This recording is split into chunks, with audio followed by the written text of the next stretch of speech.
Chad Prather rose to internet fandom as the man who's unapologetically Southern. Heath Oaks is a published author who failed his way to success. Together, they tackle today's headlines in a way only a Southern Spitfire and a millennial mogul can. Take off your sport coat, grab a beer, and enjoy the conversation. This is Second Shot with Chad Prather and Heath Oaks. We have another Southern Spitfire in the studio today, just much prettier than Chad. Just a little. Welcome to Tiffany Hendra. I do shave sometimes. No, I'm kidding. Hi! How are you? Yeehaw! Well, here's the funny thing. It's nasty raining outside in Dallas, but yet Tiffany and I somehow came dressed as 100% bright as you can possibly. You could not miss us. You cannot miss us no matter how thick that rainstorm is, I can tell you. So you came correct, that's for sure. Yes, yeah, we you brought look it. great. Yeah. We brought it. So Second Shot, just for the new people here, what we do is like take your headlines, and we like to take the headlines and not even get into them. More so, we want to try to figure out how do we take a second shot at those headlines on our business, personal life, or anything to kind of bring some tips or traits of things that maybe can help others that are going through it. Love it. And today we've got our special guest, Tiffany Hendra. And what we'll do at the end of it on the third segment, where we typically will take some listener emails, is really get to know you a little bit more. Awesome. Let you tell our audience about you and some of the things you have going on and coming up. And so remember, secondshotcast@gmail.com for any questions, comments, or any things like that we will take and address for you. Secondshotcast@gmail.com. Make sure and share this with your friends. Leave us a rating and review. That's what helps other people find it. So I was able to con my good friend Tiffany to coming on here, and I was able to meet Tiffany, I guess, how long? Was 2 years ago or so, maybe? I think so. Yeah. First of all, thanks for having me. This is fun. I'm glad you're here. here. I love that I can bring my twang out because your twang will always be a little bit stronger. It's almost impossible for it not to come out around me. This is going to be fun. Thanks for having me. And Tiffany's husband, Aaron, is a phenomenal artist as well, and I love Aaron. I've always told her I had a man crush on Aaron. I just thought he was such a great guy. And Aaron and I have always clicked in a big way as well. So how did you two get to know each other? Because when you sent me an email and said, "Hey, I got a guest coming in, Tiffany Hendra," I was like, "Well, that's got to be a typo." How do they know each other? Yeah, Jenny. Yeah, all right. My wife. Sure. He's okay, but his better half. 100%. Yeah. Jenny and I were in 10 most influential women of Dallas. That's right. And I loved it because I was just getting to know women in Dallas, and she and I were sitting on the bed in a hotel room waiting to get our makeup done. And she and I were just hanging, and I am an energy person. Yeah. She was just cool and calm and real, and we just chatted. And I really didn't know much about her. I don't know if she knew much about me, but we just clicked as girlfriends. Yep. Not as, oh, you're on Fox 4 on TV, not as I'm on a reality show. Yep. And we became instant friends. And then I got to meet her husband, and Aaron and I. And then in Whirlwind, you guys like in a blink got married and have had beautiful Brighton. So, Yes, I definitely dress like my daughter's name. It's true. Now it all makes sense. It all adds up. So we got our first one, and I sent Tiffany this headline. She was like, "I don't know anything about football." I'm like, "Remember, it's not about the headline." But I'm not a good Texan. I admit it. Sorry. Here's the headline. I know I'm supposed to be a football person. Georgia Tech needs strong finish to bolster bowl prospects. Basically this. In college football, you miss one game or lose two, you're almost out of the running. Like the only way you can make sure that you control your destiny is by not losing a game, not having one mess up. Georgia Tech needs an extremely strong finish to make sure they can try to get into a bowl game, okay? I'm trying to listen, but I'm hearing wah. Oh, yeah, I'm in the same boat. I struggle with the college football. Who was that? Snoopy's teacher? Wah, wah, wah. That's a good one. That's actually a good one. Okay, but I'm trying to focus. I'm listening. Now, here's the interesting thing is that there's a lot of these teams that planned on being undefeated. They were always the perennials. They've lost one or two games. And honestly, if they won out and some crazy things happened, they could be in it. Some coaches are able to keep their teams going forward and keep fighting hard, even though there may not really be a shot of them getting in the national championship. Mm-hmm. Some don't. Some they just tank. That was my question because as a coach, I coach women. I did play some sports. I was a cheerleader. I mean, you're in Texas. You're raised to be a cheerleader and to play football. That's I think we have a little bit of competitive spirit as Texans because and pageants. The girls want to be in pageants. They want to be Dallas Cowboy cheerleader. So does it fall back on the coach and his performance, how great he is, and pulling out like the grit and personal power on each? Well, you said the best word there, I think, which is grit. I always believe everything rises and falls with leadership. And if you're in the leadership role, you always have to take the ownership. I'm reading the book by Jocko called Extreme Ownership, which is really good. He's ex-Navy SEAL. And it's extreme. I love books like extreme that. ownership is really cool. But I'm talking, but more so too is how many times do we hear people think that successful people are the ones that had it all easy? And I want to talk about our listeners that are on here going BS. 100%. I call BS on that. There's a lot of people probably listening that feel like the odds are stacked against them. Mm-hmm. Okay, everybody who's been successful, the odds have been stacked against them. Some have figured out grit, some have not figured out grit. And it's funny because when you said the word grit, I wanted to read the actual definition because it's interesting. Grit. And not the grits that we make for breakfast in Texas. No. So delicious, not quite that though. What the actual the actual definition of it is small loose particles of stone or sand, courage and resolve, strength of character. He displayed the true grit of a Navy pilot. So courage and resolve and strength of character. I love that. So I love it. Now, how can people get grit? How can you help people? Like, if there's a lot of people listening right now that have the odd, they feel like the odds are stacked against them, and they feel like it's everybody who is successful. They never had that going through it, but everybody did. So how does somebody get grit? How can if somebody's in a position they don't want to be in right now, and they feel like there's really not a shot? How do they stay motivated to just still forge forward? Going back to what you just said, first of all, I think everyone is born with a certain level of grit. And the human spirit is freaking amazing. We have this inner strength. Yes, some people learn to develop it and really sharpen their personal power. Nelson Mandela, when you think of the people that were under, extreme odds, and they overcame the people, so many people. I could list, so much.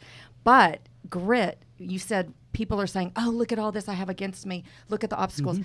To me, it's about focus. What are you looking at? What are you focusing on? And if you're focusing on all the obstacles, you're going to crumble with it. It's going to be so overwhelming. You have to shift your focus. But people don't believe they can control their mind. And I think that's the biggest misunderstanding. Yeah, again, BS. You 100% control your mind and thoughts. Yes. If you get up every day and you think about, well, I'm not making any money. Well, I'm not getting the shot at that promotion. And I've got family drama all the time.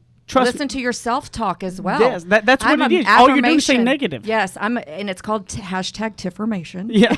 I put them on Twitter every once in a while because affirmations truly help me change. I was from a negative family. The mindset was mediocre, and I had to make the decision to change my focus and speak positivity over my life. And those two things right there will do Here's wonders. What people say, though.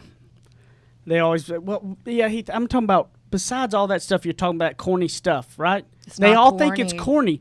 And I go, it's funny because it works. That's what I like they ask, that's what I do. My wife and I have our grateful and goals board, and we walk out to make sure we think about what we're grateful for, what our goals are. I listen to nothing but Ziegler and nothing but podcasts of positive stuff. But then these people want to sit over there and act like that's just corny stuff, but yet that's exactly why they're happens. Sitting over wherever they're sitting, looking at the wrong things. So right now, you can make those changes because like you said, you didn't come from the environment that was 100% positive. I grew up in an environment that wasn't really negative, but I wouldn't say it was overly positive, but it wasn't negative. But yet, I just knew that I knew that I had to figure out a way at it. And it starts with that belief. You have to believe. And grit, though. You got to have that strength of your character, which, speaking of that, we're going to get into probably on the next bit as well when it comes to character. But your strength of your character and to forge through is the key. Yes, integrity. And here's the biggest thing. You can do it. You 100% have the ability to make a decision and change in your mind and control your mind, not your mind control you. Your mind ain't that smart. You still run the thing, okay? So don't forget that. So true. Coming back, we'll be on the second segment of Second Shot. That was a good one. I like that. See, you know football. Ha!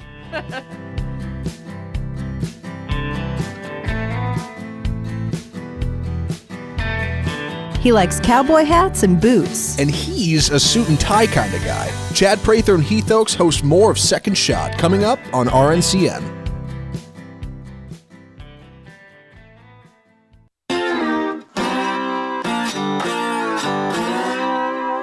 Ready, aim, fire.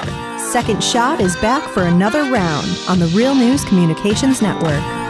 It's so nice to be in here today with the bright and the cheeriness that we got going on, and I love talking. Are you just talking about our clothes? Oh yeah, and I love talking the football segment, and everybody else in here is like, what is going on? No, so this next one I think is going to be, this is a very hot topic at the time. Oh, it's a hot topic. And there's a lot of things that I believe that come to this that Tiffany and I got my some 2 both are going cents. to I come got some to 4 it. So, cents, maybe even 5. All right. Read us this headline, Zach. Nicola can throw at this. Yes, why Aaron Sorkin refused to write a crude Nicole Kidman sex scene. For anybody who's not familiar, Aaron Sorkin is a screenwriter in Hollywood. He wrote A Few Good Men, Tom Cruise, The Social Network, David Fincher, The Newsroom on HBO. Anyway, he's got a movie coming out called Molly's Game, comes out on the 25th. Shameless plug. And he was doing an interview with USA Today, and somebody asked him about maybe some of his writing experiences in the past. And he recalled a time when he had to write was supposed to write a crude sex scene for Nicole Kidman on a movie called Malice. Came out in '93, starring Alex. And Nicole this is Kidman and this Alec Baldwin. This was probably obviously brought up because of all the stuff going on in Hollywood. Right. Yeah. And he talked about, he wanted to talk about how he didn't pander to it. And so it was kind of early in his career. He had just done A Few Good Men. It was kind of his first big movie, and he was writing for this movie Malice, and the director decided at some point after the script had come out, you know what, I think it needs a steamy sex scene. So he asked him to go back and write it, and Aaron Sorkin didn't want to do it, but said, okay, here's what I'll do. So he goes back to his hotel that night, and he writes 4 pages of banter, where the 2 characters are bantering at a restaurant or something, and then they go back to the apartment, they fall into bed, cut to the next day. Easy. And the director says, no, that's not going to work. I want you to write a scene. He says, well, okay, what exactly do you mean here? Where are you coming at this from? Like, what do you want? And he said, I want you to sit down at a typewriter, and I want you to write what you'd like to see Nicole Kidman do on screen. Ugh. Right. And this was like his second big writing job, and Sorkin said, you know what? No, I'm sorry. I'm not going to do that. Like, that's twisted, and I'm not about that. But he obviously since then has still gone on to be integrity with a capital I. Right. Like clearly successful. And he still has clearly been successful. But early in a career, saying no and standing up with it, obviously there's so many things that can be pulled from this. Well, and from my term, hashtag one of my Tifformations is use your lady balls. And like from a women's perspective, it's like use your lady balls. But he used some balls. Yep. That was ballsy. Yes, it was. Yeah. Stood up and said no. Stood up, yeah. Now, here's the thing. How many times, how some people go, well, if you're doing the wrong thing for the right reasons, I just don't believe in that saying. I don't know if there's such thing as wrong thing. I don't believe in that. I don't subscribe to that. Yeah, I don't either. I never have. I've never understood the wrong thing for the right reasons. That doesn't make sense. No, even people say, well, I said a little white lie to help you. Or, I changed my verbiage because I wanted to just, I didn't want to make you feel bad or whatever. Have you ever had those situations especially, somebody like yourself, right? A very good-looking woman. You come up in the modeling world, You had to have times that things came across that were putting you on that brink of your integrity and your character. And people that are out there now that are maybe working in with businesses and maybe having to do things like their boss may be saying, hey, cook these books a little bit or cook this and that. There's a ton of them, right? Mm-hmm. Where is that line? Where do people know? What are some things that can really be when there's that time to kind of, if you don't stand for something, you'll fall for anything. Right. But what time do you go? Are there any times where it's kind of like, look, no big deal. This is my job. I got to do it. But going back to character, you mentioned character earlier, and like I said, integrity. And when this big topic keeps coming up with women right now and not letting ourselves down. So we want to please everybody. We keep our word to, hey, if I said I'm going to be there at 7, I'm there at 6:58. Mm-hmm. You know what I mean? We keep our word to so many people, but we're not keeping that to ourselves. We're letting ourselves down. Yep. So when you fall, compromise just a little, and you do that thing that's in the gray area, you have to live with it. And I'm sorry. I love sleeping peacefully at night, mm-hmm. and I've had ulcers in the past, and I am very open book, transparent, and I have done those things, especially living in LA for 16 years. I was a bikini model, I was a lingerie model, and I I went well below my integrity level many times. I've done auditions where the casting director said, well, you know what, we need to do a body check. Can you strip down to your panties? And I wanted the job so bad that I did it. And I wish that I had the self-love and the confidence and the integrity kind of like level. what he did was like, yeah. Right? Yeah.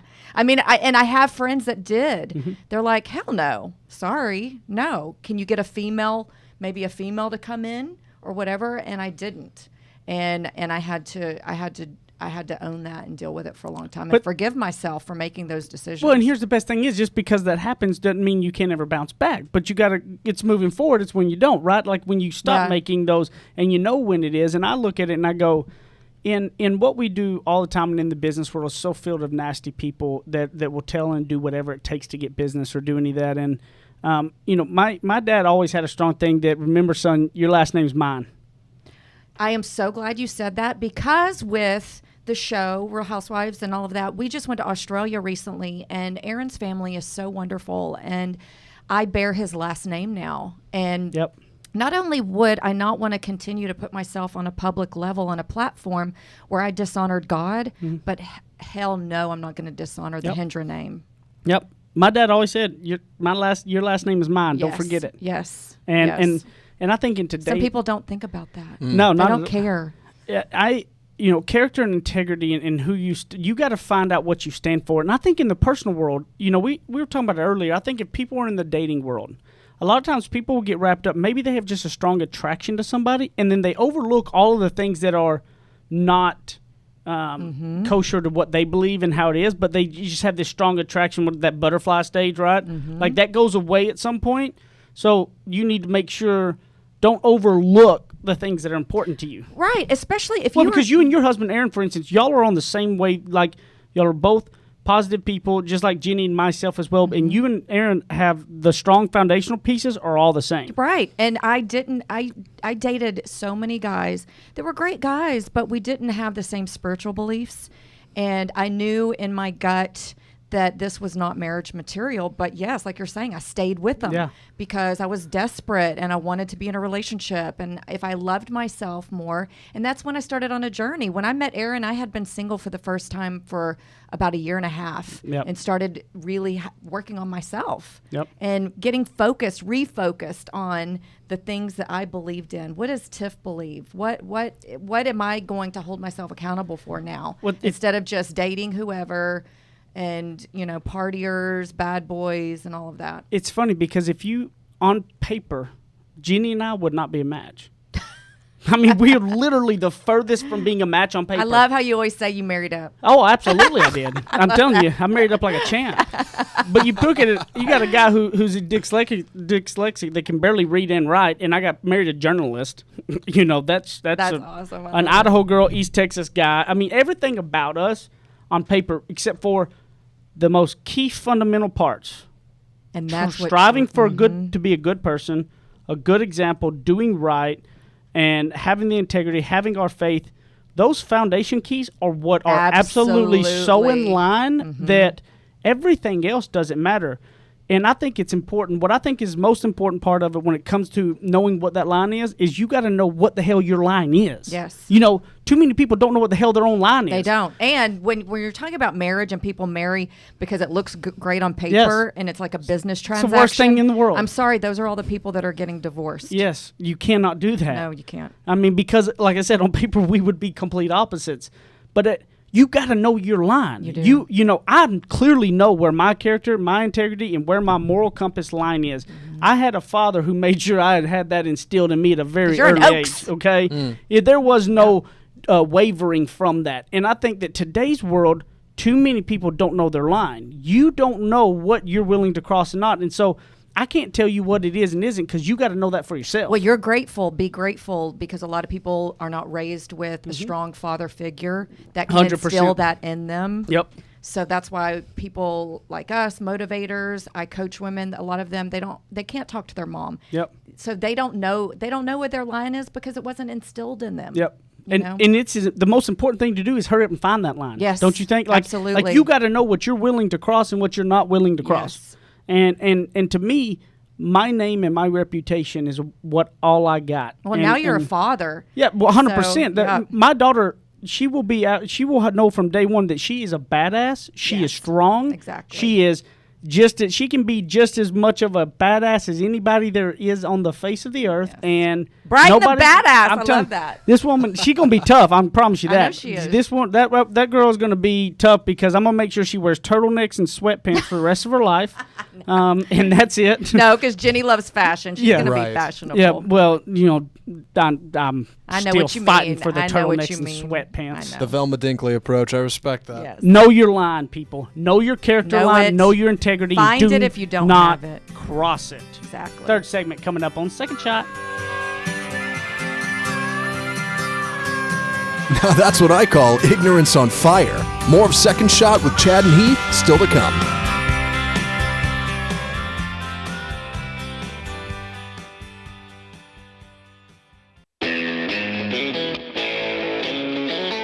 Kick off your boots or suit up. The choice is yours. Welcome back to Second Shot with Chad and Heath on RNCN. So what's funny, we were just talking about the things of how you know you made it. And I had one that wasn't too long ago that was hilarious. In my office building, I'm walking down and I'm down on the floor going to the elevator. Mm-hmm. And as I'm going on, these two ladies are walking off and they go, "Hey, how do I know? You look familiar. Is your wife Jeannie Ann Chondo with Fox 4?" I'm like, "Yes, she sure is." I'm like, "How you know it is whenever people go, 'Oh, I know you. Your wife is.'" I'm like, yes, that is her. Yes. But Tiffany, I want you to tell everybody a little bit more about you, kind of your story and kind of some of the things that you're doing, some of the things you have coming up that maybe some of our listeners may be interested in getting involved in, but get to know you a little bit more. Thank you. I was one of those young girls here in Texas that had big dreams, even though my first house was a trailer. Yep. I'm from a real trailer park. It was a nice trailer park. It wasn't like 8 Mile. I call them manufactured housing communities. Yes. Great family. I've got a sister. My parents are still married, and you just had big dreams. I just wanted to see the world. I was one of those National Geographic kids that I couldn't wait to get my grandpa's National Geographic, and that was my big thing. I wanted to see the world. Tried college, went to college on an art scholarship, thought art was going to be my life, and even though I'm on the shorter side, I knew that modeling was going to be my ticket out of the trailer park, so to speak.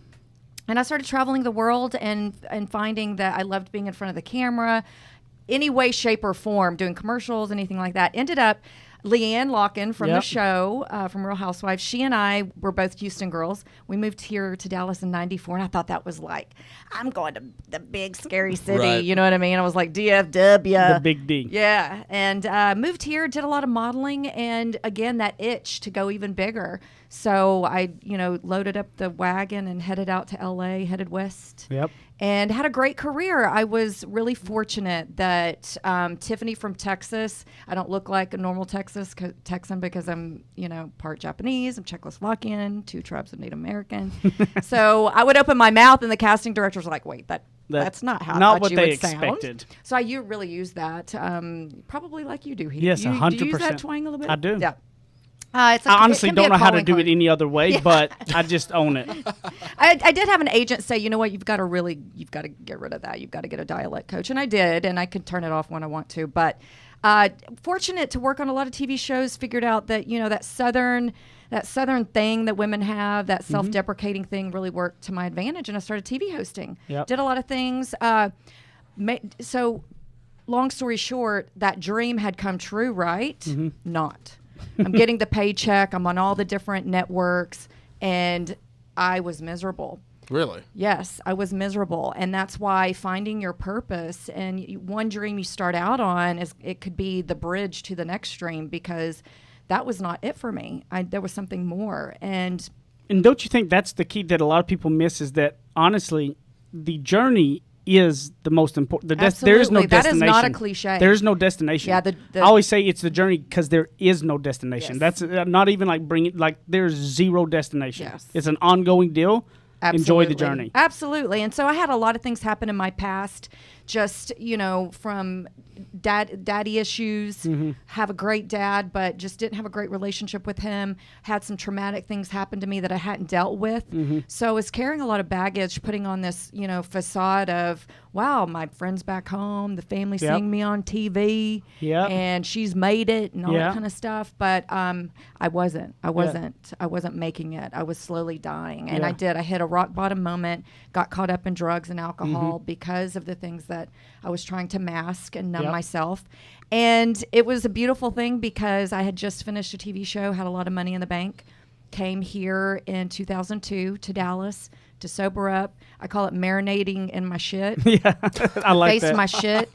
Marinated in it for a little bit. And I think that's one of the most wonderful, freeing things that a woman could do, any human being, is when you've got things that you're keeping, you're bottling, you're pushing down, is actually face that demon and unleash it. And that's where the healing starts. So in 2002, I did that. Ended up going back to LA and trying to figure out why do I have this longing to work in front of the camera? Well, started doing a lot of different things, trying to hone and figure out what that was. I started teaching young girls teenage development class. I started working in a boutique. There's nothing more daunting for a woman than to be naked in a dressing room with her. So just the vulnerability. And then the YouTube craze started. So here I am. Hey, I can take this into my own hands. And if I want to have a show that empowers women, then let me start this YouTube thing. Make my own. Yeah. And so a lot of trial and error. It's called Sanctuary of Style. It was my baby because I had a lot of friends that would come in and literally help me get dressed for my date. And then they would be in the closet with me and they're like, you know what? I'm having so much fun in here. I don't even care if I go on the date. And I just started noticing just that I really lit up. You have to find those things that light you up, that you literally could do without getting paid for, that just that heat in your belly that gets you excited. I loved seeing women stand up a little taller and like walk out of the store, walk out of my closet, and they just had that pep in their step. They had that swagger. They felt good about themselves. And I knew then that I was like, I'm a confidence builder. I don't know how I'm going to do this. I don't know what the hell I'm doing.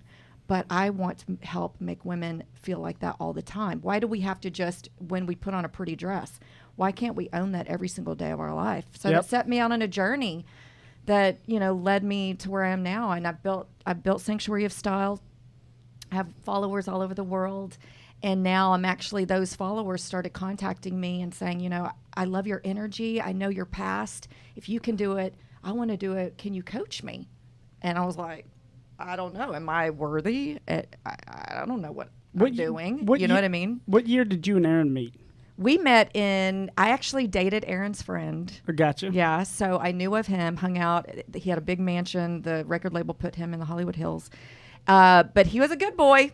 So I didn't have my eyes on him. I had my eyes on his bad boy friends. And then about 3 years after I'd come here, marinated in my shizzle, went back that year and a half that I said I was single, ran into him on the street in 2003. And when y'all ran into each other, how long after that did y'all get married? 4 months. 4 months. They ran into each other on the street. Yes. 4 months later. So I realized last month in October, I was like, baby, oh my gosh, 14 years ago this month we started dating. So in February, we'll have our 14th wedding anniversary. Crazy. See, I was thinking about this the other day. There's something to be said for, of course, the wedding anniversary, but also, the first date anniversary. That kind of gets swept by the wayside. It's important. Yeah. So that was actually a very pivotal part of when you set out on doing your purpose, wanting to be a better person. You want to find that line, all those things. When you make that small little decision, I'm going to have some belief in myself. I know I'm made for more. I always knew I was made for more. So just because you start in the trailer park doesn't mean you have to end up in the trailer park. And Aaron was a pivotal part of my healing process. Because God loved him through me. Yeah, let me guess this. Through him. God loved me through him. Was there times that you believed that Aaron believed in you more than you did? All the time. Okay, so all the time. So that's I always tell, like, one of the biggest things is sometimes you have to believe in others' belief in you before you can believe in yourself. And then like I believe that the success that I reached is very minimal to what I'm going to be able to do now since I met Jenny. Absolutely. Since Jenny and I being together, I feel like has been such a powerful deal of the belief factor that absolutely that we infuse in each other, and I think that's so important with finding that person. Oh, it's so important. And a lot of the women I'm coaching now, like I mentioned earlier, they are either newly divorced or just want to start dating the right guys, but they know they've got to find that belief in them. So me showing a little belief in her starts, I call it like I'm igniter. I'm a passion igniter, and that little where she just needs that flame, and then I fan that flame, and then she's shining and loving herself. She's going to attract that right person that's going to help fan her flame. It's really powerful. You have to believe in you. When you meet the right person that believes in you, and the teamwork that it takes, because marriage ain't easy. But when it's the right person, you do truly become who God destined you to be. If you're with anybody who doesn't make you feel better, it's not a good person it's like, to be with. I know. I'm That's like not a the good truck person. backing up. Yes. Boop, boop, That's boop. the worst to Energy. be with. I'm like, you're a repellent, and I'm backing up now. Got to go. Somebody has to help infuse you with the power in it. And my wife does that with me, and I hope that I always do that for her, and I hope that my daughter, like I always said, I'm going to treat my wife so well that my daughter will never date any guy that is bad, because she only will see a bar so high that I wish more she's dads only would do going that. to have an expectation of the greatest, even when she's wearing her turtleneck and sweatpants. You know, she can still look hot in a turtleneck. Here's one of the things I want to talk about too that you said was, a lot of people will sit around. This is always that question. Well, how do I find what I'm passionate about? Get off your damn couch and go do stuff. You know what? What you just went through when your story was, you went through 100 things that you went through trying. I even started a network marketing company with a skincare, because I was like, I was entrepreneurial, but I had been a model. You did everything. Right. I had been a model forever. So I had agents doing my deals and things like that, but I had that entrepreneurial spirit, but I didn't have a business mind. So I started working with a network marketing company to learn some entrepreneurial business skills at the same time. And all of that combined has led up to me being able to do a business here in Dallas. It's very simple. It is one of those things that I like always say, you know what? I never bitch about winning the lottery because I don't play it, okay? But if I play it twice a year, or you play it 200 times a year, who has the best chance of winning? Okay? Exactly. So if you go out and try one thing a year, or I try 20 things a year, who you think's winning? I'm going to be luckier than you. Yes. The ball has 19 more times of a chance to bounce my way than it does yours. Yes. That's the simplistic of the simple part of success is, I screwed up more than you have. That's why the ball bounced my way. Yes, I firmly believe that. Get out there and try things. If you're interested in it, and some people say, oh my gosh, you would be great at this, you would be great at that. You know what? Try it. And it may not be for you. Absolutely. Go on to the next thing. Look at all your gifts and talents. I have women write out their strengths. What are you good at? What do people tell you you're good at? Even if you think you have no interest, if you have no interest, just try it. Yeah. If it's not going to harm you in any way, try it. Exactly. Firm believer in it. What are anything that you have coming up? Where can they find you? Yes, on social I just media had a workshop. So now that I've been here, I had the YouTube channel. Was a working TV host forever, and finding in Dallas, people were like, "Oh my gosh, how did you start a YouTube channel? How did you get into TV hosting?" Never thought I'd really coach it, but I loved, teaching. You go back to what you wanted to be when you were 8 years old, and I made all my cousins play teacher or school, and I had to be the teacher. So I do workshops for women. I've honed it now for women only, because I find that when a woman wants to start a business, it comes from a very emotional, spiritual place, from a passion. So it's kind of a spiritual workshop combined with business and social media, on camera presence, and I'm really loving it. I coach women one-on-one, but I still do Sanctuary of Style. That's my first love, is actually being in front of the camera, and sharing my tips with women to enrich their life, whatever it is to enrich a woman's life. So if they wanted to maybe reach out to you about one of your workshops or about some coaching, where would they TiffanyHendra.com. You can find everything there. Okay, cool. Yep. All right. You know where to look me up at, guys, at Ignorance on Fire and at Heath Oaks. And thank you for coming in and taking the time. I know this was a lot of fun. Yeah, this was a blast. I loved it. And remember, guys, secondshotcast@gmail.com. Send us any questions, answers, anything that you've got. Leave us a rating review. Share it with your friends. And we love y'all. Have a good day. Bye.